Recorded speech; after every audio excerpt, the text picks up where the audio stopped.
Bom, agora me conta dessa tua relação com os pilotos. Você falou anteriormente que só conviveu com os feras, Senna, Christian Fittipaldi. Como é pra você olhar pra trás e ver que pintou o capacete de caras espetaculares? Bom, primeira vez, quando eu conheci o Ayrton e o Nelson, eles eram pilotos locais, né? Então não tinha tanta essa coisa assim. Essa fama ainda aqui. Mas quando eu fui falar a primeira vez com o Emerson, nossa, eu fiquei assim, não apavorado, mas a primeira vez que o Emerson chamou o Cid para ir lá no autódromo que ele queria conhecer, o Cid foi para lá tremendo, assim, puta, como é que eu vou fazer para falar com esse cara? Mas assim, de conhecer, Não é, o cara chama você que nem, sei lá, você já tá acostumado, já entrevistou. Mas quando o Hamilton te chamou lá, quando você foi entrevistar ele, não deu uma dorzinha de barriga? Você falou, puta. Opa, sempre dá, até com os próximos aqui. Então, porque você fala, puta, eu vou falar com o Hamilton, Lewis Hamilton, que é, né, um expoente no mundo aí. Né? Então, hoje eu não sinto, mas se eu tiver que, por exemplo, atender o Hamilton ou o Verstappen, eu vou atender numa boa, não vou, porque eu já fui, já tô calejado, né? Já tô cascudo para essas coisas. Mas a primeira vez que eu fui falar com o Emerson, atender ele, eu falei, putz, vou atender esse homem aí. Deu uma tremida na base. Dá, você chega lá, oi, tudo bem? Oh, não, senta aí, não sei o que, né? Aí os caras te deixam à vontade, né? Mas aí você vai entendendo que são seres humanos, né? Só que eles estão numa posição de destaque, né, mundial, né? O Ayrton, ele sempre foi um cara fantástico, assim, nunca criou. O que você acha? Ah, acho que tá bom, tá, então pode fazer. Ele nunca. Né, ele teve 3 pinturas. Inclusive a mais conhecida é o do amarelo, verde. Sim, essa daí foi a que ele se tornou mais conhecido, porque ele foi pro Mundial e já voltou do Mundial vice-campeão. E aí ele falou, ó, vou ficar com essa pintura. Mas antes dessa a gente tinha feito 2 pinturas. Como teste? Como Não, protótipo ou já não. pra valer? Quando a gente conheceu ele foi mais ou menos, eu acho que foi 76. Aí a gente fez a primeira pintura, que era branca e azul, só pérola e azul. Aí a segunda era azul, verde, amarelo e pérola para cima.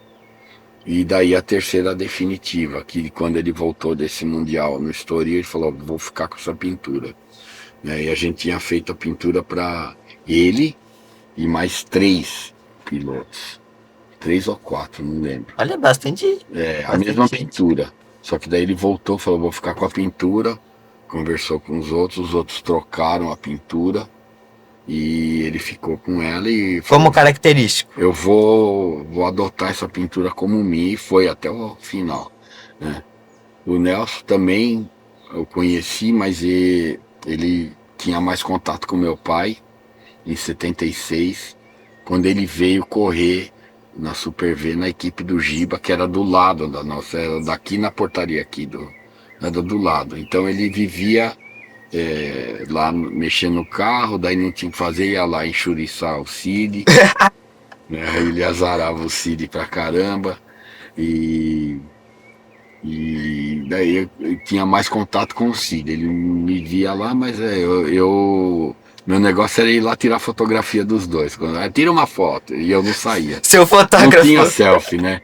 Então eu ia lá tirar foto, até com a Ayrton, foto que tem do Cid com a Ayrton, eu tirei e não saí na foto. Mas vale aqui dentro, né, que é a memória que eu tive. E hoje eu considero o Nelson, além dele ser muito divertido, quando eu encontro com ele, nossa, eu dou muita risada. E aí a gente começa a falar dessa época. Ah, como é que tá o fulano? Ah, tá assim, assim, assim. E esse aí morreu. Putz, o cara morreu. E aí vai, né? E ele gostava muito do meu pai, do Nelson. Era muito camarada com o Cid bagunçava com ele bagunçava com o Cid. E hoje é o contrário. O Nelsinho que bagunça com você. O Nelson é chato demais. Nelsinho com certeza vai ver esse episódio. Entendeu? Beijo pro Nelsinho. Ele é bem parecido com o pai dele, né? Nessa cara de ficar pentelhando e ficar me cutucando, beliscando. Ele não pode me ver que ele me enche o saco. Mas também é um cara muito querido, né? E o Rubinho, às vezes eu consigo ir jogar golfe com ele, nossa, e damos muita risada. Porque é muito legal, nossa, ter essa Relação, né? relação de amizade com esses caras aí, o Felipe. Pô, o Felipe é o maior cara legal, meu. Ele é divertido, o filho dele, Filipinho também. O Pipo. O Pipo, ele é ótimo. Nossa, eu sigo ele também. E, meu, é muita gente. O Daniel Serra, eu vi no colo do pai. E hoje tá aí, tricampeão da Stock, né? Correndo lá fora, inclusive, também. Então, o Ricardinho também chegou lá pequeno. Meu, o Átila ia com o pai, com a mãe lá, ver o Cara. capacete. Todos esses caras aí, eu tive a honra de atender bem jovens, né? E continuo amigo, né? Principalmente a amizade que eu tenho Exatamente. com todos, né? E o respeito, né? A gente brinca tudo um com todos, né? Mas um respeita o outro, né? E pra mim eu tô tentando conseguir. Hoje em dia a gente tá resgatando o pessoal do kart. Então, o pessoal O que é do kart, importante, porque é o início de tudo. então tem vários meninos que vão lá pintar comigo, vai o pai com a mãe, o menino de novinho, porque eles sabem dessa história, eles querem repetir, que é importante. Querem ser meio que seguir o mesmo caminho que o Senna, tipo, de ter. Também do Senna, do Rubinho, do Christian, né? Legal. E aí os caras repetem essas histórias, né? Assim, eu queria contar para você, eu já contei, mas é sempre bom repetir, que uma janela que abriu muito grande para o meu pai, além do capacete do Emerson, antes disso a gente pintou o carro, o Copersucar, a fase amarela. A partir do momento que o carro ficou amarelo, a gente que pintou. E a equipe era em frente ao autódromo, num galpãozinho pequeno, e a gente teve o privilégio de ser do Wilsinho, que conheceu a gente por causa da Super V, que ele era chefe de equipe do Ingo e estava fazendo Fórmula 1. E aí ele levou a gente para pintar, né? Na verdade o Cid, eu fui junto para pintar o Copersucar na UF4. Olha. Qual é a parte mais difícil de, talvez, Eram de carenagens cruas, né? Então a preparação é hiper importante, porque senão a tinta nem adere. É o que eu estava repetindo no capacete. É o mesmo processo. E daí, naquela época, não é que nem hoje. Hoje a gente faz o layout. O cara vem, olha o capacete, faz o layout. Tem o Raí, tem o Daniel, tem outros que trabalham comigo. E prepara o layout e apresenta. Naquela época não tinha layout. O Cid olhava para você, Era raiz. Cadu, seu capacete vai ser assim, ó. Fazia um rabisco, você não entendia nada, mas você aceitava. No caso do Copersucar, tinha os colibris e o carro era prata. Aí o Cid invocou que o carro tinha que virar amarelo. E o Wilsinho, ele ficava louco. E o Cid chegou, vamos pintar o carro de amarelo, não sei o quê. Aí o Wilson falou, você tá louco? O carro é prata, pô. Não, mas prata é feio, o carro some no asfalto, não sei o que, fotografa mal. O carro não tem Fórmula 1 prata, vamos fazer amarelo, não tem nenhum amarelo. E o Wilson louco, pé da vida. Aí o Cid pegou, meu pai nasceu em Jaú, a família do meu pai, Mosca, é de Jaú. Aí tinha um irmão do meu avô, chamava Nego Mosca, é Gilsomino, mas não dá nem pra repetir, não sei nem como é que escreve. Aí o tio Nego, que era meu tio avô, que era tio do meu pai, irmão do meu avô, né? Ele trabalhava na Copersuca. A Copersuca, a sede era em Jaú. Era uma cooperativa de açúcar fora Interior do de São Brasil. Paulo. Perto de Barra Bonita. Aí esse meu tio trabalhava na Copersucar e ele era popular em Jaú, que ele já naquela época já era idoso e ele tinha uma moto. Ele tinha uma Java, não sei, ele andava lá em Jaú com a moto, depois ele comprou uma CB400. E ele entrava na sala do Dr. Atala para tomar café, nem batia na porta, ele abria e entrava. Meu pai sabia disso. Ligou para esse tio aí. Ô tio, tudo bem e tal? Ele adorava o meu pai, né? O que você precisa? Ah, não, eu queria falar com o doutor Atala, que eu quero mexer na pintura do Copersucar, tal, do carro de Fórmula 1. Ah, tá bom, vou falar com ele. Daí depois ele ligou e falou, ó, pode ligar aqui nesse número, fala com o doutor Atala. Olha. Ligou pro cara, sem falar com o Ilcinho. Na cara e na coragem.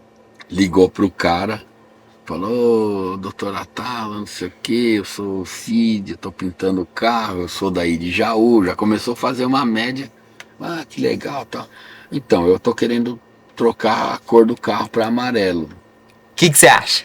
Não, o cara falou, mas o carro é... Ah, mas amarelo... Daí convenceu o doutor Atala que amarelo ia fotografar melhor, ia ficar mais bonito, tinha a ver com as cores do Brasil, tinha a seleção Canarinho, que tinha sido campeã em 70, que era a camisa amarela. Que era o Gerson, o Capita, toda essa... E aí falou, o cara, tá bom, pode pintar. Ah, tá, obrigado. Daí foi lá na Copersucar, na equipe. Chegou lá por assim, o carro vai ser amarelo mesmo. Que amarelo? Não, já falei, liga pro doutor Atala. Fala com ele. O que você fez? Liga lá, daí ligou, não, ele conversou comigo, pode pintar o carro de amarelo, vai ficar melhor mesmo. Puta, assim ficou louco. Foi de filha disso pra aquilo. E xingou bastante, mas o carro ficou amarelo e ficou muito bonito mesmo. Funcionou. E tô te falando tudo isso daí porque a partir daí, né, a gente começou a pintar o capacete pro Emerson já. Sim. Né? E a gente o Wilson indicou a gente para arrumar umas peças da Lotus quando veio da Argentina para cá em 77 e indicou os caras, o carro pegou fogo lá, um carro, eles tinham 3, então tinham 2 aqui no Brasil, juntou o que tinha de peça que sobrou para a gente pintar para ficar de peça reserva, porque Entendi. não ia ter carro reserva, né? Era o Andretti, Mário Andretti, o Mário, e o Gunnar Nils, que era um sueco que já faleceu. Daí a gente arrumou as peças, os caras adoraram tudo. Naquela época tinha treino quinta, sexta e sábado. Não é que nem hoje que tinha sexta, sábado. E sábado. Naquela época tinha quinta, sexta, sábado e o warm-up era domingo, de manhã. Além da corrida. E depois do warm-up que vinha a corrida. Então eles chamaram, não chegou na... e todas as sessões valiam para marcar tempo. Então se o cara marcasse pole na quinta, valia a quinta.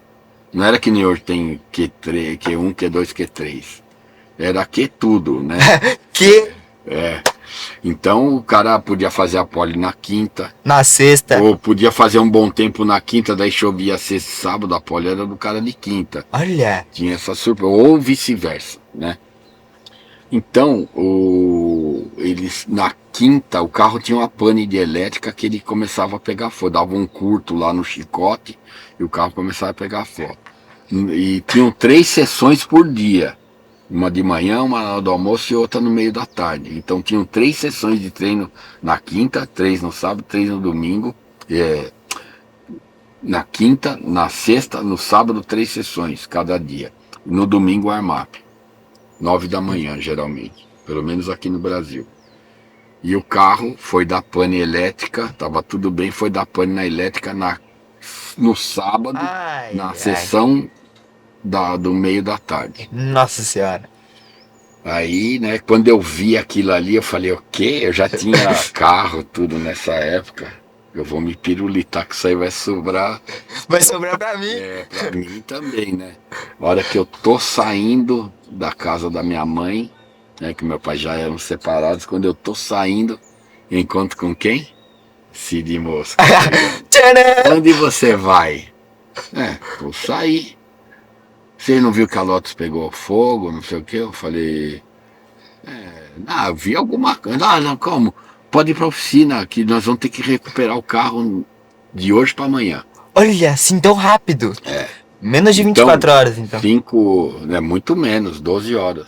Caraca, que Então, 5 loucura. horas eu fui pra oficina, abri, o Cid foi atrás dos funcionários, porque não tinha WhatsApp, não tinha. Quem tinha telefone era rico. No disquinho, né? Não tinha. Não Daí tinha no teve disquinho ainda? Não, Que era tinha, discar? mas os caras não tinham telefone na casa deles. Aí foi buscar alguns funcionários, foi pegar o Sani, que era o letrista, eu já tava lá.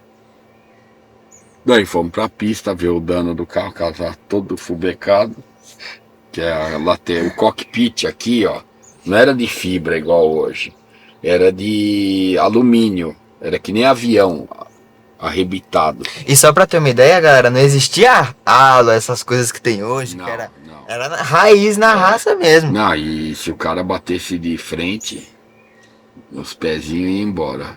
Geralmente era problema.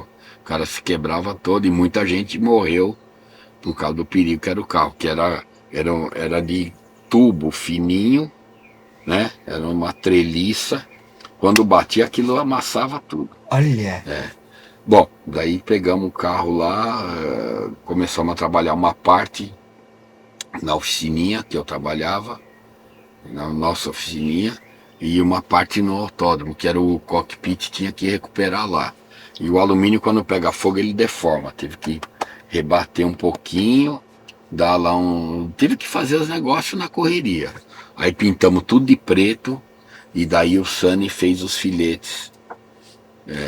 Ele era letrista, fazia tudo no pincel. olha. Fez tudo no pincel. E isso aí foi a noite toda. Quando deu meia-noite, os caras terminaram de montar câmbio e motor novo. Nossa E senhora. daí falaram, ó, a gente vai dormir 6 horas da manhã, o carro tem que estar pronto, que a gente vai preparar o carro para o armap. Tá bom. Fechou. Foram, chegaram lá 6 horas, o carro estava pronto. Isso daí deu um impulso na carreira do Cid, porque o carro não ia correr, não ia ter como correr. Em lugar nenhum do mundo eles iam conseguir fazer aquele carro andar. E aí, E conseguiram. a gente conseguiu terminar o carro. E isso aí deu muito crédito pro Cid, né? E a partir daí o Cid virou um mago lá. Todo mundo queria. O mestre dos magos. O mago das pinturas, né? E ele ganhou conotação. Um dos fatos, além de pintar para os grandes, né?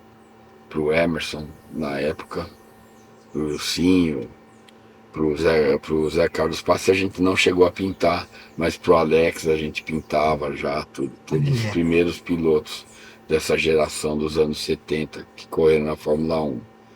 E o Chico Serra depois, o Nelson, enfim, todo mundo passou por lá. Mas esse negócio de recuperar esse carro aí, daí veio carta da Lotus, assinada pelo Colin Chapman. Olha, O Colin que Chapman moral. era o Adrian Newey da época. Entendeu? Era o cara que projetou o carro. Era o dono da Lotus e era o projetista do carro. Ele inventou um monte de coisa na Fórmula 1. Uma delas era o carro asa, né, que era um perigo, mas o carro grudava no chão. Né, que Era voador. Ele começou a usar o ar que passava embaixo do carro. Nossa, Que que é uma gênio. tendência até. Ele era fantástico também. Fez grandes carros. A Lotus Grand foi campeã. Lotus 72D era um carro muito bom. E o Emerson também era muito bom, né? Então por isso que eles conseguiram ter esse desempenho. Eles tinham um super piloto nas mãos, que era o Emerson. E Aí, ia dar um golinho na Affinity, que é importante, né? ó, Patrocinadora. boa. Mostra aí, As ó. melhores, hein? A melhor, pera aí, eu mostro. Aí, ó. Que merchandising, Affinity. Alô, mostra, Vai, você é louco. então foi isso. Em poucos anos, né? De 73 a 77, a gente tava pintando Fórmula 1, Olha, né? Foram que poucos loucura. anos, né? Então o Cid foi um meteoro, assim, sabe? Subiu. Voou. Ele sempre quis ser um artista, né? E ele nunca achava, foi na música, foi não sei o quê, até que achou, foi no aeromodelo Aham. e tal, e queria ser um cara de destaque. Aí quando viu, ele tava lá, como ele mexeu com o aeromodelo, ele tinha noções de desenho, de projetos e tudo mais, que ele fazia os aviões dele. Aí calhou. Encaixou. Pintura, com desenho, com arte, com criação, e foi embora, né? E lógico, foi um pouco de sorte, mas teve muito talento envolvido, né? E feeling. Cid era um cara intuitivo, inteligente, né? Então quando ele viu que ele era o cara, né? Assim, não tinha praticamente no mundo quem fizesse o trabalho dele. Então ele soube explorar isso, tanto financeiramente como no marketing pessoal dele, De um entendeu? jeito único, né? É. Uhum. Então ele virou grife, né? Graças ao Emerson, que o Emerson que chegou e falou,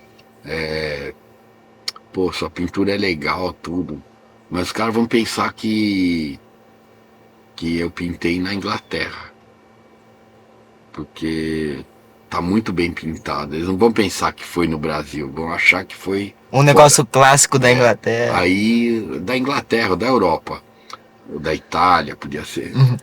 Daí o Cid, ele falou, escreve Painted by Cid, não aqui. Ele falou, escreve em algum lugar Painted by Cid. Não põe Olha. muito grande, senão os caras vão chiar. Aí o Cid falou, então tá, então vou pôr aqui do lado esquerdo, que é o lado do coração, e vou pôr Brasil com Tudo S. pensado, caraca. Então ficou Painted by Cid Brasil com S, e o Emerson gostou da ideia, mandou pôr, o Cid pôs aqui, que virou Olha. praxe. A gente usa até hoje nessa posição lateral do queixo aqui, e daí, como o Emerson era piloto de Fórmula 1, duas estrelinhas, uma de cada lado da grife. E ficou uma grife muito conhecida em pouco tempo. E daí os meninos vinham pintar, os meninos, os pilotos, né, que vinham pintar, os adultos também, né, que vinham pintar com a gente, eles vinham da pintura tal, acertava lá como ia fazer, daí o cara fala, no meu vai ter aquele negócio que tem No aqui, do queixinho. Emerson. Daí a gente, é mais caro, mas a gente põe. Não, pode cobrar que eu ponho. Era brincadeira, lógico, né? Não, imagina, vamos fazer, o preço é normal tal. E virou essa grife que está aí até hoje. Em 2023 a empresa completou 50 anos, Quanta né? história. Já vai para 53 e eu tô lá há 50, né? Praticamente 51, né? E eu tenho muito orgulho dessa marca, de representar essa marca e manter essa marca Viva até hoje. viva, funcionando. Os processos foram alterados para melhor, né? A qualidade da pintura melhorou, materiais, equipe técnica, pintores. Só eu que não melhorei, mas eu não tinha como melhorar. Claro que melhorou, pô. Não tinha como melhorar mais, né? Eu sempre aprendi, eu já falei isso aí várias vezes, vou repetir. Aprendi com o seu Júlio, que era um pai de um piloto, do Julinho. Ele era empresário, uma empresa, eu não lembro nem o nome. E ele ia lá com o Julinho corria de Fórmula, e ele falava para ele, ficava batendo papo comigo. Uma coisa ele falou, viajar é aprender sem ler. Uhum. Você aprende muito quando você Concordo. viaja. E a outra coisa que ele falou, Você tem que mandar pedindo e pedir mandando. Você tem que saber a dosagem entre mandar e pedir. Então você manda pedindo e pede mandando. Ele falou, vai nessa aí que você vai se dar bem. Eu tenho meus funcionários lá, eu me dou bem com todos, gosto de todos e mesmo sendo assim o chefe deles, eles têm livre arbítrio para corrigir e decidir. E eu trato todo mundo de igual para igual. Que não legal. deixo. Nunca cheguei lá, você vai fazer porque eu estou mandando. Isso é horrível. Eu não consigo. Se eu falar pro cara, vai fazer, se eu pedir pro cara fazer, ele vai fazer porque eu sei pedir da maneira correta, sei mandar pedindo por favor. Então isso é importantíssimo para mim e para todo profissional. Você tem que ter moral para pedir as coisas. Em qualquer área, né? Exatamente. Mas teve esse alerta do seu Júlio, que provavelmente ele não tá mais por aqui, que ele era bem velhinho, mas eu respeito até hoje, eu escuto ele me falando. Isso daí, eu levei isso aí pra minha vida. Eu tive convivência com muita gente boa. Muita. Não só no automobilismo, mas Fora dele também. fora dele também. Cara, que incrível. História incrível, sócio. Obrigado pela nossa entrevista. Você mora no meu coração, esse cara aqui, eu amo ele. Já falei, questão de falar. Um amigo muito especial. Apesar das brincadeirinhas, Não, a gente se dá bem. que a gente se zoa bastante. A gente gosta de zoeira, quinta série. O menino de ouro, esse aqui vai longe, né? Amém. A gente tá Obrigado, esperando Sassi. muito mais aí na sua carreira. E precisar de mim é só falar, né? Não sendo dinheiro que eu não tenho. Mas eu tô muito feliz de estar aqui e quando tiver, pode me chamar. Mas tem que ser sempre nesse horário, perto do horário do almoço. Pra comer arroz com feijão, né? Tá bom? O almoço aqui é bom. Tá bom? Obrigado aí. É isso, galera. Espero que vocês tenham gostado. E até a próxima. Tchau.